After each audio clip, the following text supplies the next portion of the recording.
Nation Bird Eye View จะบินสำรวจนิคมอุตสาหกรรมนวนครหลังจากน้ำไหลทะลักเข้าแนวกั้นน้ำชั้นที่ 2ความวุ่นวายข้างในจะเป็นอย่างไรตาม Nation Bird Eye View เข้าพื้นที่เลยค่ะ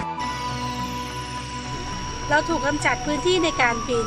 จึงต้องเดินทางออกไปนอกตัวเขตนิคมอุตสาหกรรมนวนคร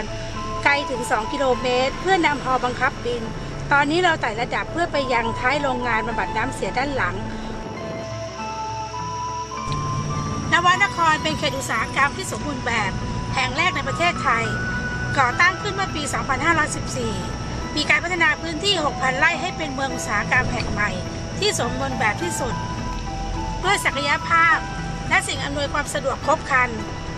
สร้างความมั่นใจให้กับนักลงทุนทำให้พื้นที่ในโครงการของนวนครเจริญเติบโตอย่างต่อเนื่องและรวดเร็วเราพยายามจะหาจุดที่น้ำโจมตีเข้ามาทางด้านท้ายของตัวเขตนิคมอุตสาหกรรมวันนี้โชคไม่ดีค่ะมีเฮลิคอปเตอร์ลำใหญ่บินอยู่ตลอดเวลาทำให้เราไม่สามารถดันความสูงขึ้นไปมากกว่านี้ได้เพราะจะรบกวนสัญญาณวิทยุสังเกตว่าด้านหลังน้ำเข้ามาเต็มที่แล้วนะคะแต่เราไม่ค่อยเห็นพนักงานเท่าไหร่จากการสอบถามพนักงานบริษัทโตชิบ้าแจ้งว่าทางโรงงานได้ปิดล่วงหน้ามา1 อาทิตย์แล้วที่เหลืออยู่ส่วนใหญ่จะเป็นช่างเพื่อป้องกันโรงงานของตัวเอง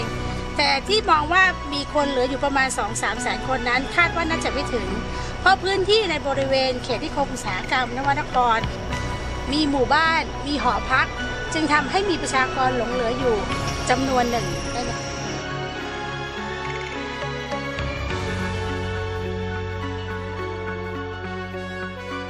ตอนนี้เราเห็นแนวป้องกันทั้ง2 ด้านแล้วค่ะที่ถูกน้ำโจมตีทะลักเข้ามา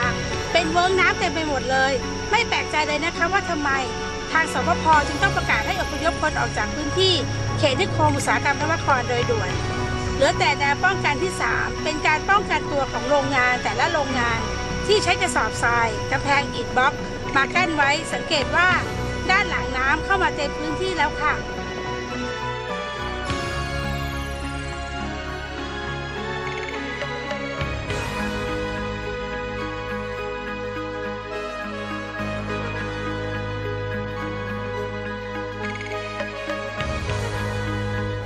นิชา จาวัฒนา Nation Bird Eye View รายงาน